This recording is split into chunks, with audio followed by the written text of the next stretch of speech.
Hi class, magandang umaga sa inyong lahat. Today, I'll be discussing about supervising office employees with your Professor Rodel Mendoza.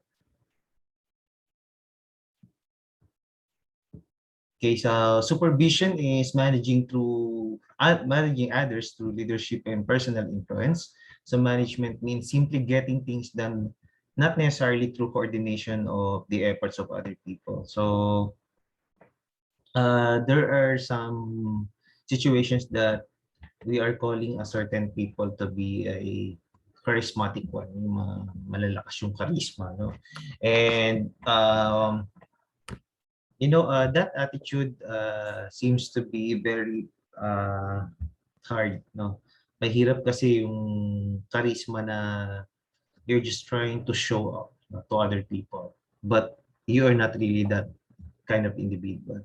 So if you are in the management or leadership position in a certain company, it would be better if you are going to harness your skills now in terms of being charismatic leader, no? Or in terms of being a person of influence. No? And when you talk about person of influence, you're trying to influence people with a good and positivity, no, not with the negativity. Going back to the charismatic attitude, no, when you're trying to harness that, trying to develop the skills of being a charismatic one. So it's very important that we have to learn it by ourselves first. No, and we are practicing it every day. So being a charismatic one is one attitude of a politicians. But I'm not saying that you're going to go for a politics or a certain position in politics. So what I'm trying to say here is that you just have to develop the skills of dealing with other people.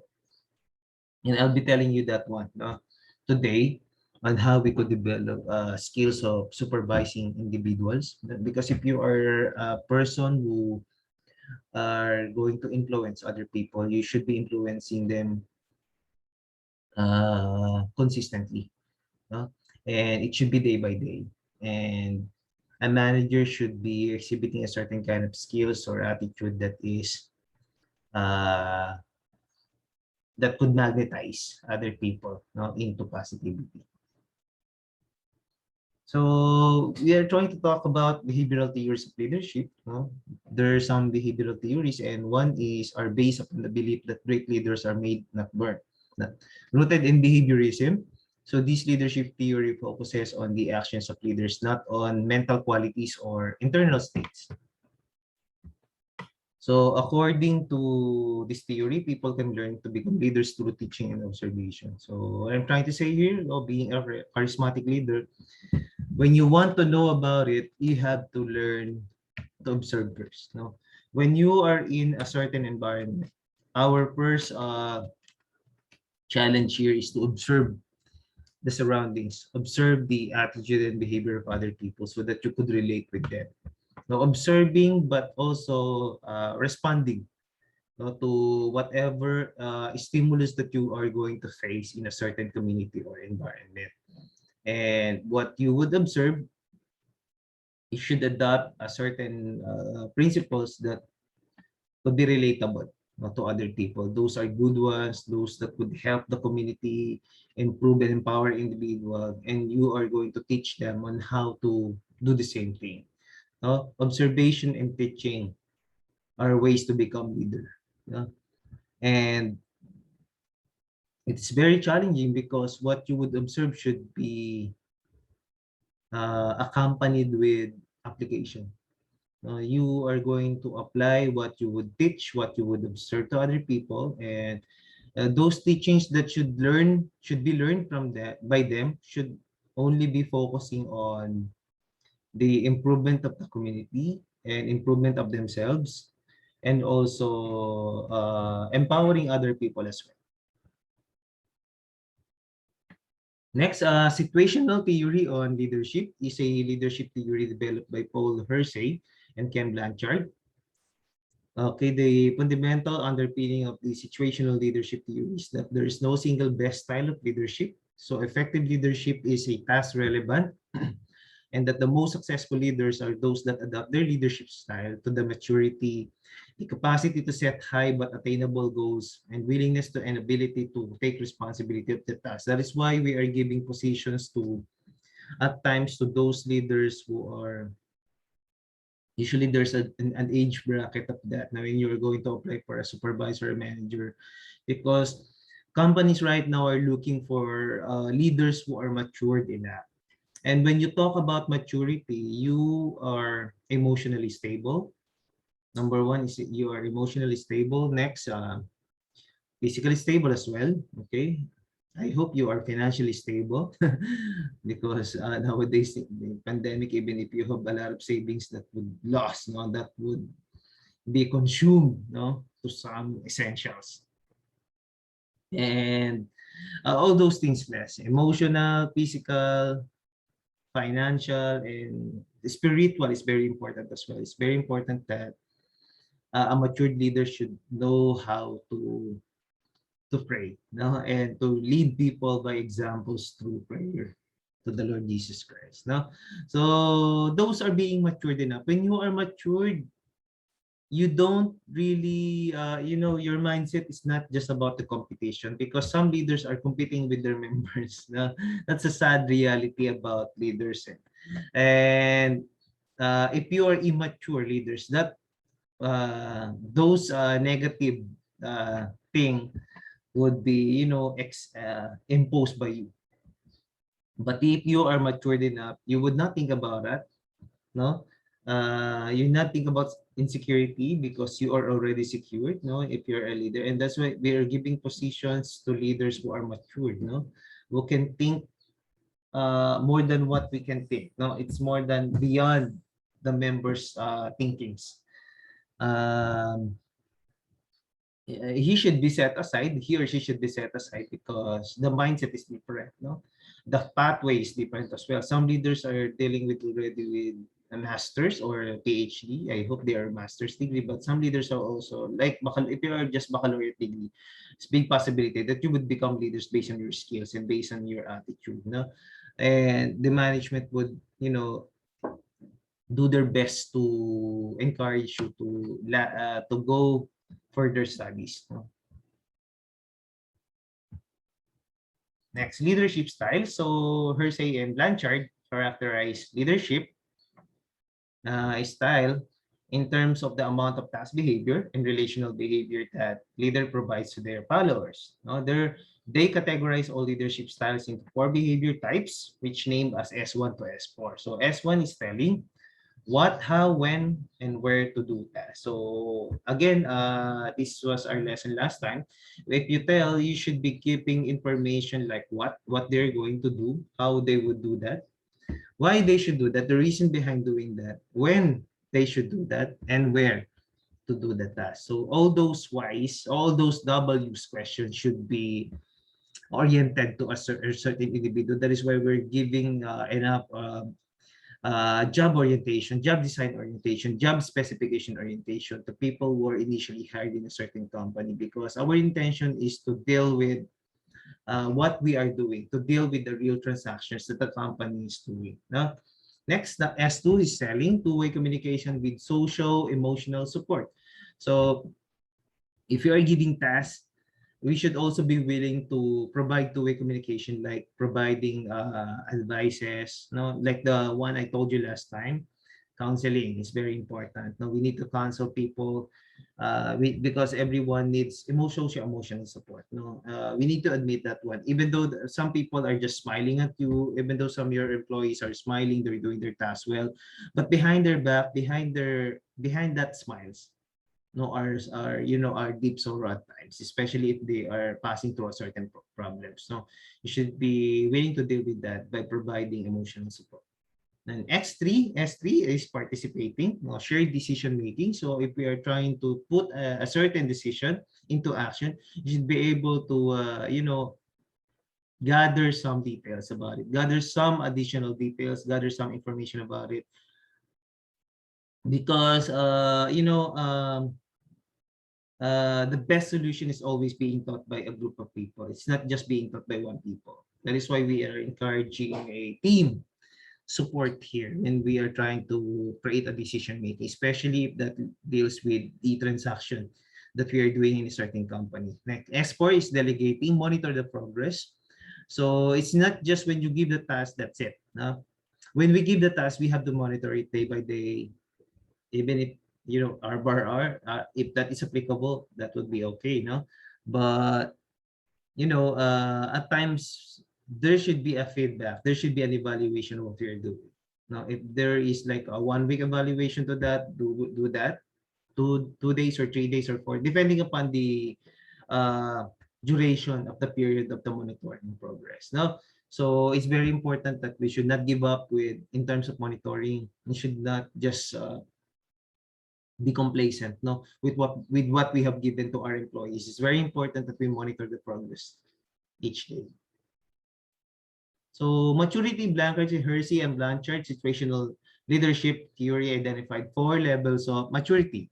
So that one is M1, lack skills, unable, unwilling to do the task. So there are some people who are matured, but they are considered M1, meaning they don't have any skills at all. They are not willing to do it and they're unable to do it. So that is your M1 level. So I hope that we would not be hiring people like that. If there is a big possibility, there is a possibility that we hired an M1 people, you should be providing him or her a series of seminar workshop, no, to improve the personality of the individual. We are not, we're not being judgmental. We're trying to help people. If there is a possibility, kasi usually may pronte during the hiring process, an applicant would exhibit, intellectual capacity, high intellectual capacity during the interview, but when they work, that is the time that they show their true colors. No, so they might be categorized as M1 if they would just they just impress. They are trying, their intention is just to impress the hiring officer, but when they are hired, they would just show their true colors. So M2, unable to take responsibility but willing to do the work at the task. There are people like that, meaning they don't like commitment. No, M2, they are good, they're willing to work.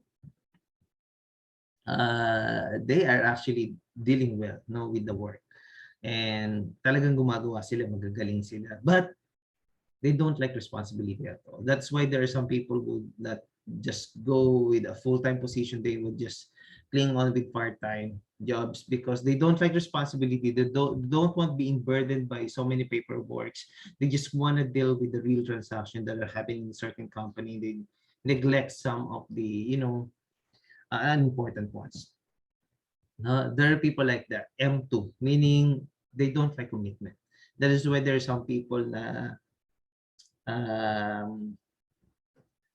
they don't want to engage in certain relationship, no? They don't want to engage in certain marriage, no? Kasi nga, they don't like commitment at all, no? Kumbaga parang they are just being complacent, they're just being happy with what they have.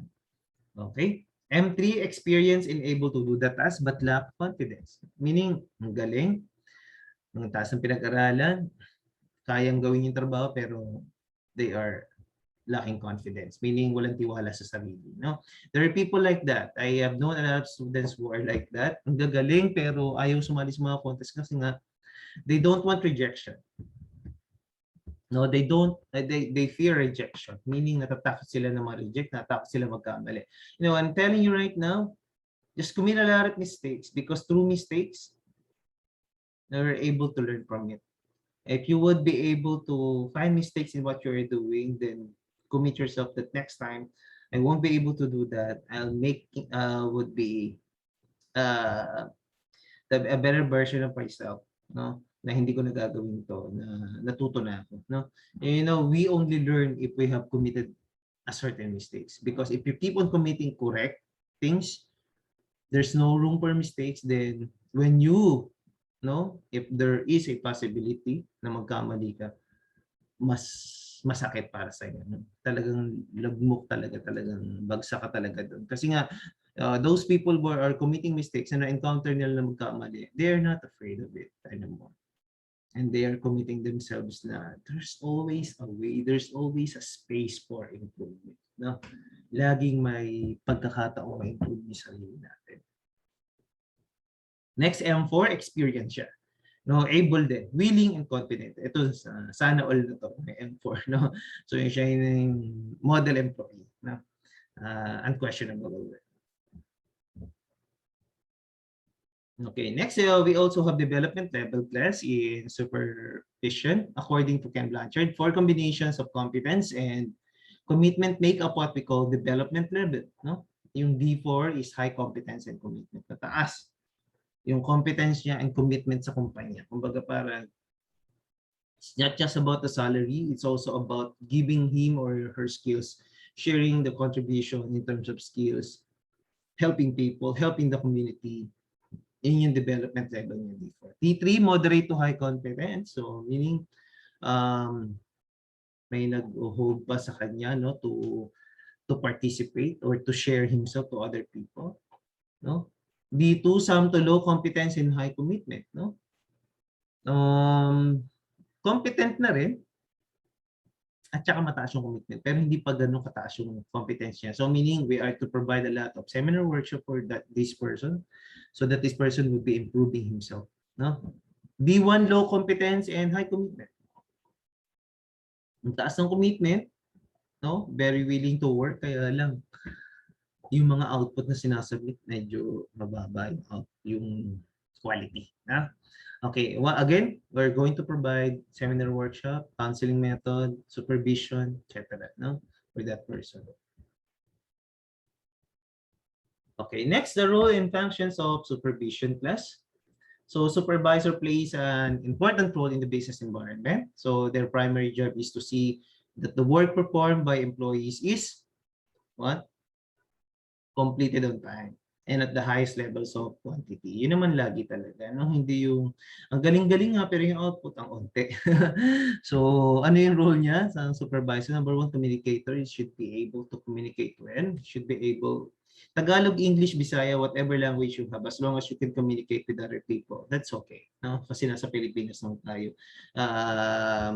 Ibang topic yung usapan kapag nasa US ka, syempre. You have to be very good in English. And then here in the Philippines, if that would require to speak in English well, then you have to study the English. You have to keep on speaking English each and every day of your life. So you would be, enhancing your skills in terms of communicating through English.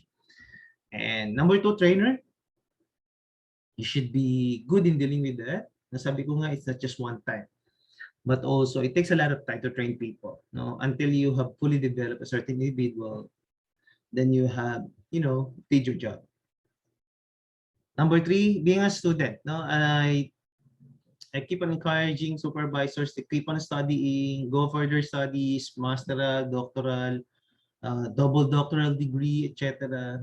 Through learning, we develop our skills. Through learning, we have acquired certain foundations, principles that other people wouldn't be able to know it. No?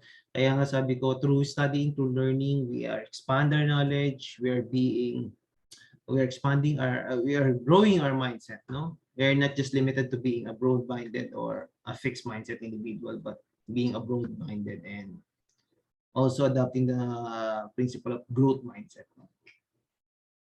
Number 4, goal setter. So if we want to accomplish things, put it in a plan and then accomplish it through a goal, month by month. Now, if you cannot, accomplish it within a month, then, a certain duration of time would be applicable. You should be fixing your eyes towards accomplishing that specific plan, that specific goal, within a duration of time. I'm not saying one day, no? Imposible naman lagi yun, no? Sabi ko, if that would take 1 year or 2 years, fine with me as long as you are, keeping your mindset to accomplish that goal, no? Wala naman tayong pinag-uusapan na, hindi naman to pabilisan, hindi rin pabagalan. As long as you have, fully accomplished it, then you are satisfied with it, then you are a goal setter.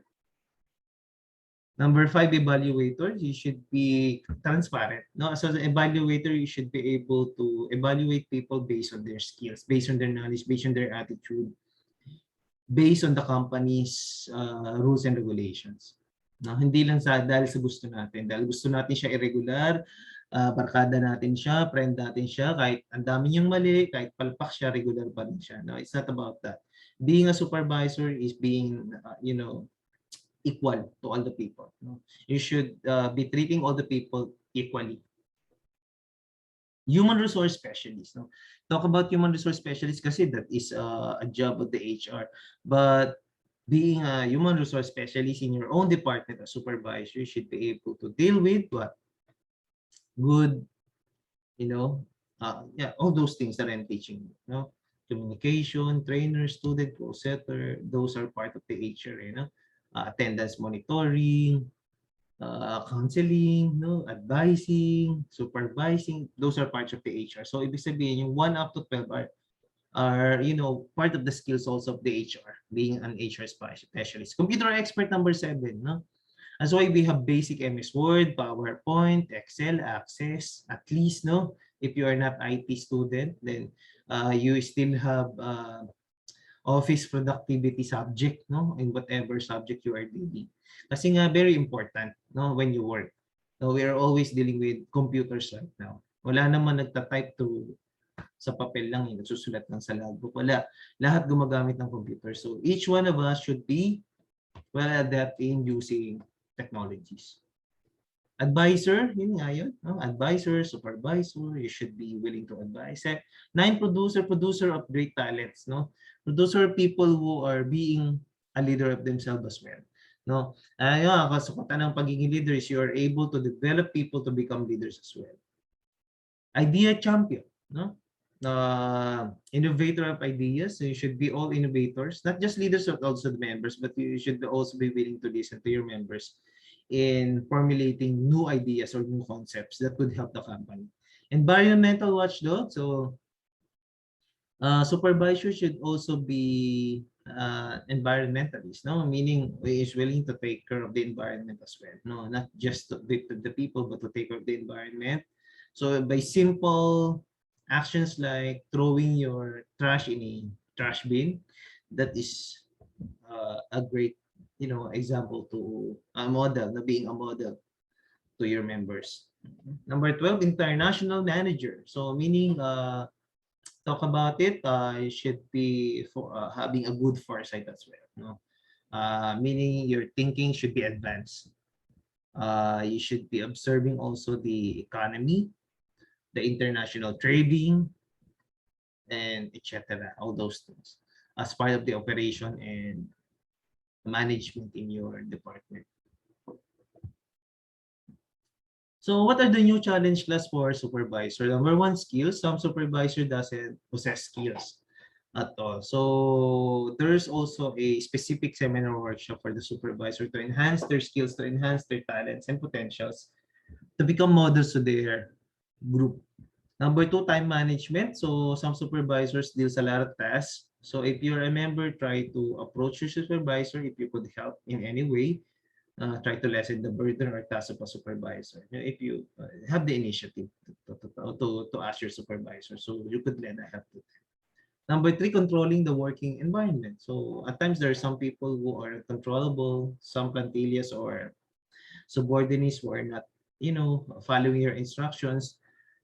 Take heed. Do not give up. Try to retalk to that person, and if that persists, then there is a rules and regulations of company, how to approach the HR, what's the best solution to that. If we could give a memo, if we could give a disciplinary action to people, do not be afraid to give disciplinary actions if it's applicable, if it's the only right thing to do. Delegate tasks. No, you should be able to delegate tasks. If you have 5 plantilla or 6 plantilla, all those tasks should be equally distributed each one of them. No? Motivational skills, no? Like you should be the one to model it first, no? How to do the task. So you could show that to your members prior to your members to do it. No? Always a leader or supervisor should be the one to do it first, no? Should be the one to exemplify that particular transaction. Disciplining and terminating employees. No? Last time we have talked about it, how to terminate it, how to discipline through but it should be proper way. No? There should be papers, memos given, and it should be but in process. No? You should follow a process in disciplining and terminating employees. It's just based on your emotions. It should be based on the job rules and regulations of the company. Employees manual. That's the right word. Employees manual of a certain company. No? So there are some errors, class, that a supervisor might be doing that is not aware. Number one, discipline as punishment. So the most prevalent error is based on the idea that discipline is punishment. This will only be successful if, number one, if the employee values what is taken away or fears what is threatened. Number two, the employee sees the sanction as fair and consistent with the offense. Number three, the employee acknowledge and respect the right of manager to impose the sanction. And number four, unless these three elements are in place, resentment and counterattacking will be the employee's response. So be very careful with it. No? Yes, it's okay, discipline as punishment, but if that is only applicable to 1 to 3. Because there are some employees who respect, no, who fears the the rules and regulations of the company, and they respect it. They see that one as consistent and fair. If they have committed offense, it's okay with them. And they respect the right of the manager, the supervisor, to impose this action if the employees are like that. But if not, there would be counter-attacking resentment. Baka pwede ka abangan sa labas niyo. No? Di ba may mga issue na binaril yung HR manager sa labas paglabas niya kasi nag-terminate siya ng empleyado. Hindi niya alam yung na-terminate niya, nagkaroon ng resentment and nag-counter-attack sa kanya, binaril siya paglabas niya. Okay, so be very careful with that. So, hindi naman natin sinisino lahat ng empleyado, no? O sino mabait, aabusuhin natin. Hindi gano'n. No, sabi ko sa inyo, always stick with the policy, always stick with the rules and regulations of the company. Kasi kung nasa rules ka naman, you're right, no? You're always in the right track. You have to explain well to your employee. Sabi ko nga, it should be in process, no? Yung pag-determine sa employee, hindi yan one time, big time lang na terminated ka na, huwag ka na pumasok bukas. Hindi ganun yun, ha? Okay, it should be, in a process. You have to deal with the memo first, no? Disciplinary, verbal memo, written memo, no? And then, third memo leading to suspension of work, no? Hindi pwedeng termination agad, no? Madodole ka niyan na mali. At saka explain mo sa kanya na maayos. No? Be transparent to the person. Na sabihin mo, this is our rules. I'm trying to, to encourage you to make up. Kaya lang wala kami nakitang pagbabago from you. And this is the only, thing we can do. I hope there's no resentment at all. Na hindi kami nagkulang. Kasi even as ourselves, we want to retain you. Kaya lang, hindi mo nasunod yung mga solusyon na ina-expect namin sa iyo. Okay? So you have to explain it well to the employees. So error number 2, discipline as an I and you confrontation. So some managers see discipline as something done to an employee, not something done with an employee. Sabi nga, discipline needs to be a we process. Hindi yan yung sa kanya lang. Pag dinisiplina mo siya, sige, bahala ka na. After 1 month, gusto ko makita pagbabago. Hindi ganun yung class. So it should be like day-to-day process. So i-determine mo yung improvement dun sa tao. Kung talagang nagbabago, kung talagang sinusunod niya yung policy. No? And discipline as an I and you confrontation, hindi mo siya i-confront dahil nagkamali siya. Ang i-confront natin, ang i-correct natin, yung mali na nagawa niya, hindi siya. No? Huwag niyo isipin na porkit nakagawa siya ng mali na gano'n, na siya, masamang tao na siya. No, it's not like that. Lagi niyo explain sa kanya, ang dinidisiplin natin yung nagawang mali, hindi yung tao. No? Kasi baka magkamali, nagkaroon tayo ng connotation na ididisiplin kita kasi masama kang tao, tamad ka. Hindi ganun yun. Lagi mo sabihin sa kanila, kunyari ang pangalan is Myla. We're trying to discipline the actions, the wrong actions, hindi ikaw. Huwag mo isipin na galit kami sa iyo, huwag mo isipin na masama kang tao. Ang ginagawa natin, dinisipin natin yung maling nagawa. No? Gusto natin iayos yung maling nagawa. Okay? So lagi mo explain sa kanya kasi mayroong mga tao na sama-sama ako na pagawa ako ng mali. Okay, like that.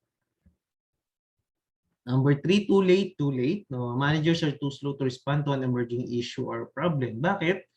Tendency to see an emerging problem, no? Medyo hindi ganun kabilis yung foresight skills ni manager na hindi niya nakita yung problema. Number 2, desire to have harmony. Na lagi niya iniisip na dapat kasi body-body tayo, dapat pamilya tayo. So okay lang kahit magkamali kayo. Ayoko kayong i-discipline kasi baka magbago yung treatment nyo sa isa't isa. Okay? Number 3, perception that discipline is a cause of disharmony. Ganun din yun. May perception siya na pag nag-discipline siya, baka iwasan na siya ng empleyado. Hindi na tayo isang pamilya. Ganun. Simple dread, parang ayaw niya lang. No? Ayaw niya lang talagang tamad siya mag-discipline. So yun nga, sabi ko sa inyo, too late is always too late in terms of disciplining your employee. So if you are trying to discipline an employee, take heed, take an immediate action based on the employee's manual, no? With a heart, no? Hindi yung at saka through a process. Lagi sinasabi proseso yan, hindi yan one time, big time. Error number 4, non-progressive approach. So progressive discipline start with the least possible use of power and disciplinary action, and over time will involve stronger actions if the situation continues. So yun nga, sa una, di ba, sabi ko sa inyo, memo number verbal memo. Lagi ka late. Siguro mas maganda kung gigising tayo na maaga, okay, lilipat tayo, mag-board tayo malapit sa work para hindi ka na malilate. Verbal memo yun. Number 2, na late pa rin, written memo na. Okay, this is true. According to our verbal memo last time, we have discussed this and like that. If this persists, please be informed that we have employees manual who would, who could take a certain action against to whatever benefits you are about to receive, especially regularization that might be affected based on the employees manual. Sabihin mo sa kanya lang, based on the employees manual. Okay? Then kapag delete pa rin, yun na, memo na talaga, no? Through suspension. So usually 3 days suspension, 5 days suspension of work, no? Kasi hindi nasunod. Then after that, memo about termination. I-explain mo sa kanya, no? As usually naman sa orientation yan plus nasasabi. So aware din si employees na umattend siya ng orientation about that. At hindi siya pwedeng manisi, no? Wala siyang pwedeng sisihin na, hindi, inaaway niyo ako, ayaw niyo lang sa akin, hindi pwedeng gano'n. Kasi may mga pinirmahan kang kontrata, dumaan tayo sa proseso, hindi mo naman nagawa. So, wala tayong magagawa dapat na ito, no? Okay. So, yun yung sinasabing progressive approach. Dapat step by step process. Pag non-progressive ka, ibig sabihin, nag-stop ka na doon sa pagsaway mo, pinabayaan mo na. Tapos bigla mong i-terminate. So, ibig sabihin, nagkaroon ka ng lapses to continue a progressive approach in terms of disciplining your employees. Number 5, missing root causes. Without knowing the root causes underlying a performance problem, it will be difficult to work with an employee to improve the performance. So, anong problema ba kasi? No? Ano yung underlying cause? Yung root causes, bakit ako nagkamali? Explain mo sa kanya. If you would always be late, ma'am or sir, ito po yung mangyayari, no? Magkukulang po yung output natin. Marami po mga client ang mapipending kasi lagi po tayong late. So, yan po yung dahilan. Hindi yun, okay lang po sana kung malilate tayo o wala naman tayong naapektuhan mga tao. Pero kasi sir, ma'am, naapektuhan po yung mga kliyente natin na naghihintay sa atin kapag late tayo. Yun po yung root causes, no? Bakit po ayaw naming malate kayo? Oh. We're done. Okay. So thank you so much, Les, for listening. But I'll be leaving you an asynchronous activity for today. Number 1, discuss the behavioral theories of leadership. Number 2, what is situational theories in leadership and give examples. Number 3, what are the 4 leadership styles and give example each. Number 4, what are the 4 maturity levels? What is important among them all? And number 5, what are the 5 errors being committed by supervisor and discuss how to deal with it. So thank you so much, class, for listening, and God bless. Bye-bye.